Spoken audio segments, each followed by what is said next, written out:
I don't exactly remember where we were last time. Uh, did we talk about noise floor? Did we?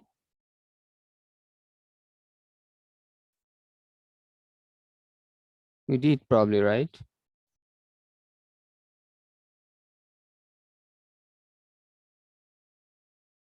Oh yeah, we actually discussed these things. Now I remember. And the calculation of the noise power we showed. Okay, the voltage that we have from a passive element with resistance R at room temperature T was found to be like this.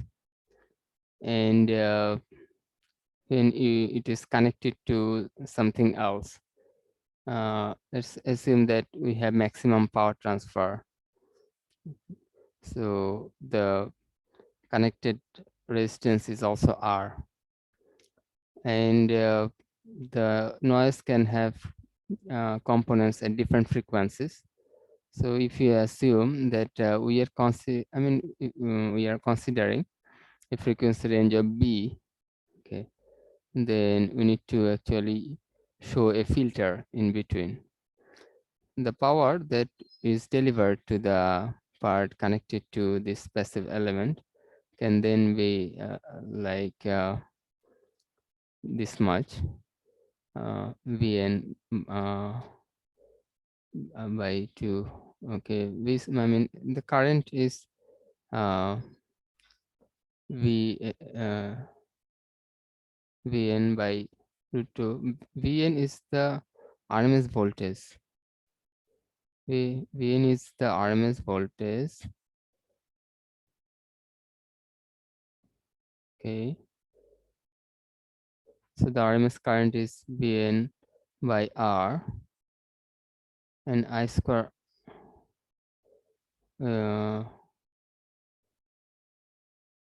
okay. So the current will be Vn by 2R. Okay. And so the power across this part connected to our resistive element will be I square R, so Vn square by 4R. And for Vn, we had this relationship. So if we use that here, then we get KTB.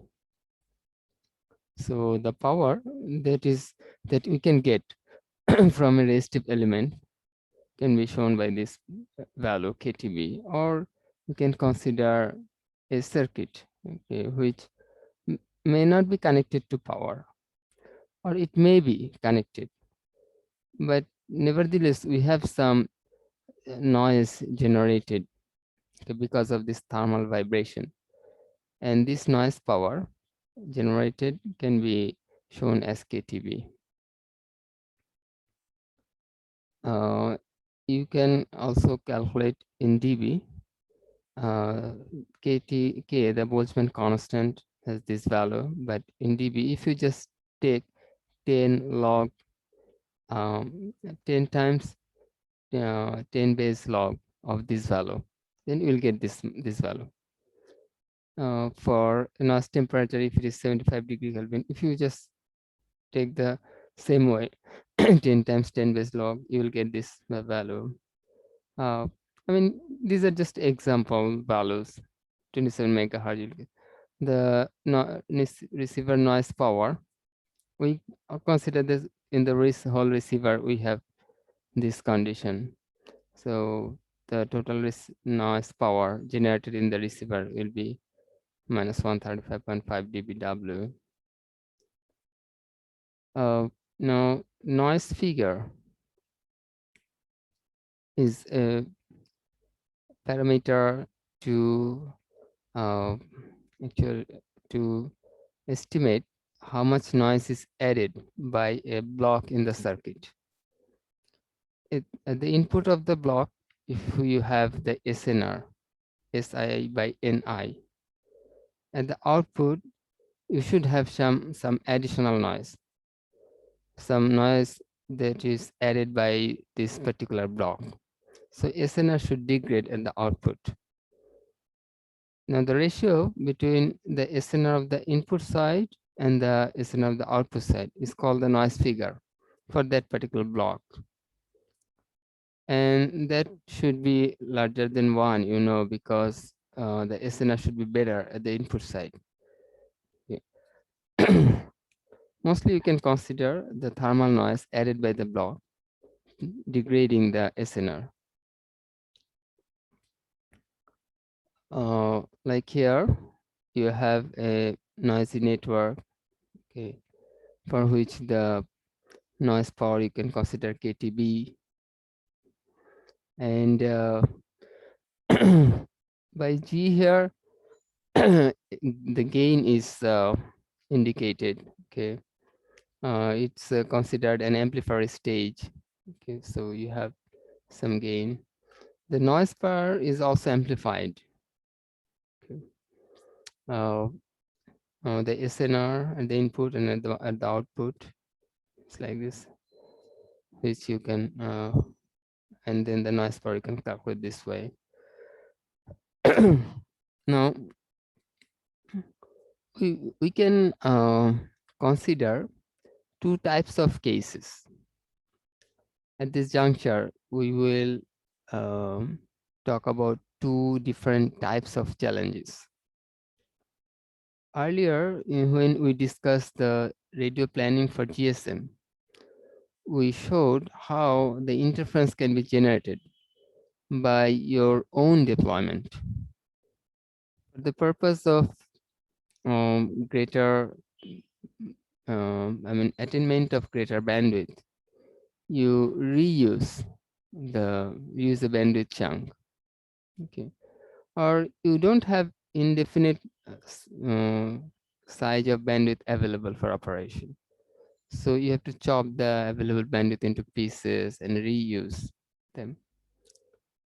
As you reuse, at the location of the reuse frequency, reuse spectrum, some you have definitely power generation, and a small amount of that power can reach you. So there can be interference. And interference is the key issue for the radio planners for cellular network. Okay. Cellular radio planning is full of challenges. Is the most difficult radio planning, and the reason is the presence of interference. You generate interference for yourself, and that you have to manage. So on one side, you try to minimize the generation of interference. On the other side, you try to combat whatever interference you have in your system. Okay.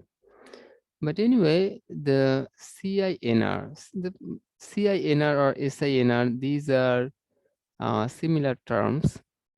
I probably explain the difference, the small difference. When you have the signal in the air, it is modulated onto the carrier, then you can use the term carrier. So your desired signal is on a carrier. So is the carrier which you can use for your desired signal, is the carrier term that you can use for this desired signal. On the other hand, you also have interference and some noise in your circuit or noise from other sources. So a ratio of desired and undesired signal you can call CINR, carrier to interference plus noise ratio. I and N, I plus N you have in the denominator.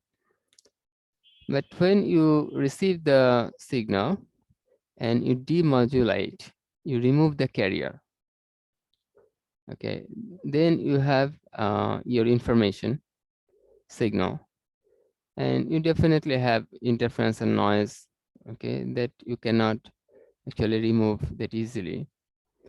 So after this removal of carrier, you can call it SINR, signal to interference plus noise ratio. But there are similar terms. Okay, in the terminology, different things like C by I basically means the same. Okay, SINR, SINR, C by I, they all are treated the same way. Even C by N. Okay, but it is like it is more like what is it is more like the ratio of desired and undesired signal. But the point that I want to highlight now is what is dominating from your undesired part, whether it is noise or interference.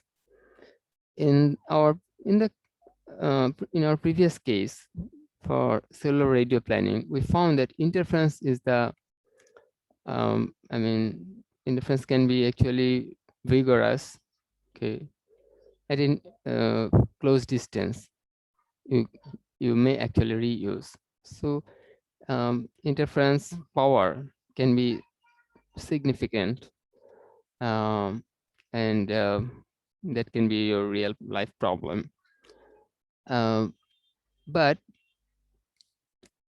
if you consider some LOS type of implementation, okay, then as we are showing here in this slide, LOS links, then you don't actually, you're not prone to interference generated by yourself. You're using narrow beam towards the receiver.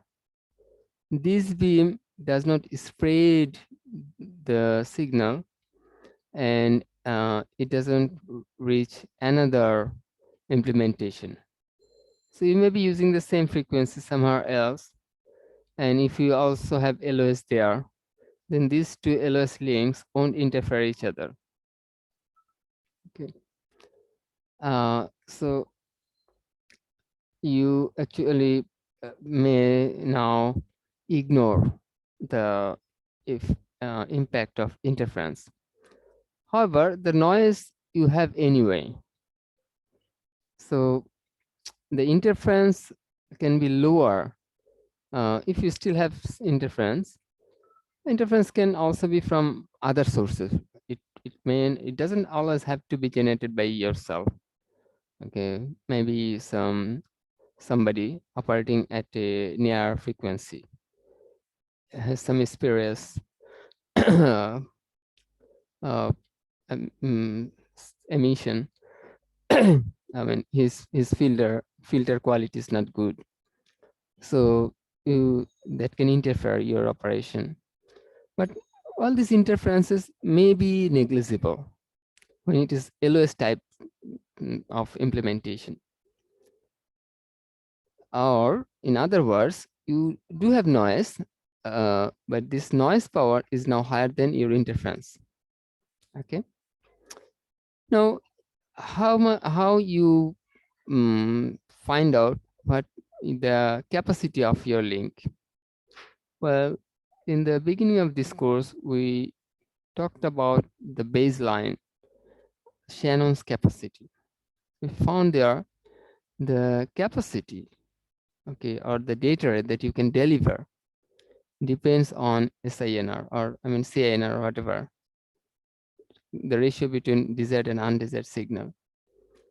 So that is now a factor, okay, I mean a decisive factor for your data rate, or that can actually limit the capacity, what the maximum capacity may be.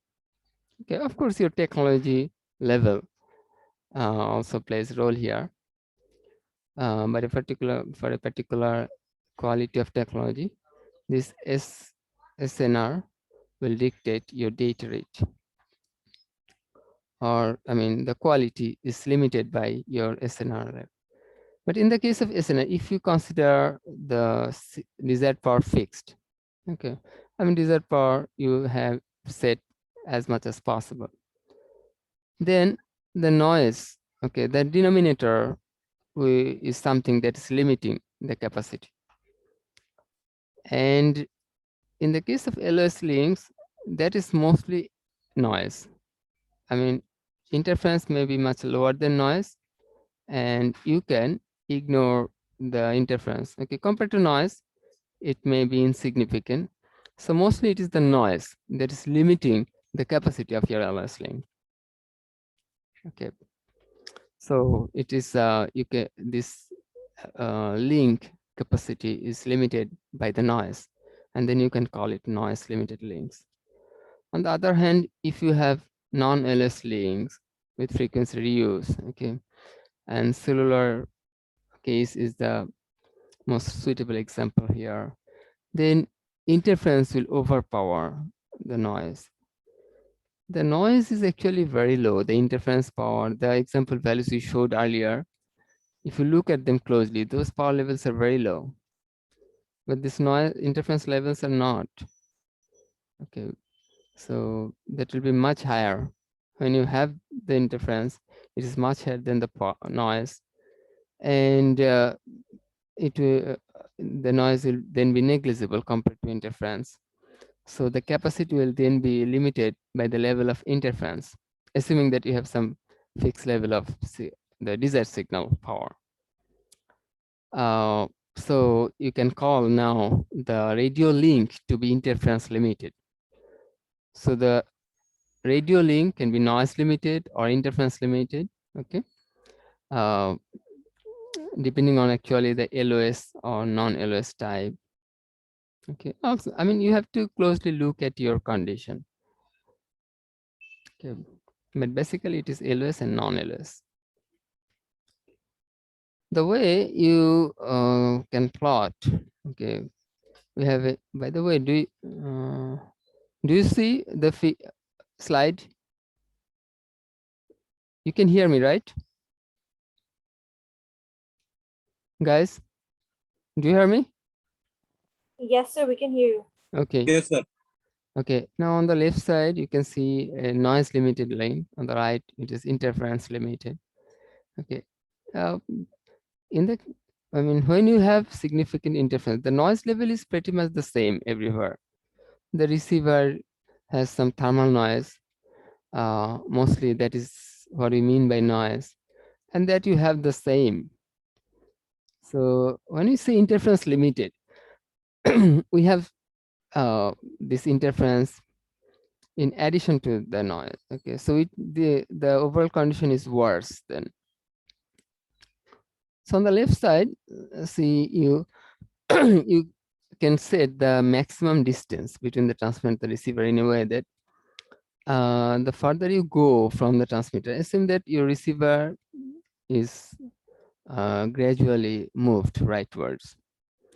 So the further you go, the less will be your carrier power or receive signal power, while the noise power is fixed. The thermal noise power generated doesn't vary. So CISNR is varying, okay, which you can call also C by N. You may have some particular C by N set for your receiver capabilities. Okay, we'll later talk about it. This is called receiver sensitivity, the lowest level of CINR that it can work with. Okay, and I mean, you know, the receiver has to provide at least some level of I mean, bit rate with, I mean, this is called BER, bit error rate. Okay, how much bits you have in error in the bits that you are providing. I mean, the receiver will provide some bit flow of bits, bit stream at the output, and some of the bits will be in error. In wireless links, invariably there will be bits in error. But how many bits are in error? This is called BER. Okay, if I haven't discussed this thing formally, I will. Okay, it's simple. If you have, say, I mean, 1 bit in error out of 100, then it is just 0.01 your BER, or just 1%. Now, so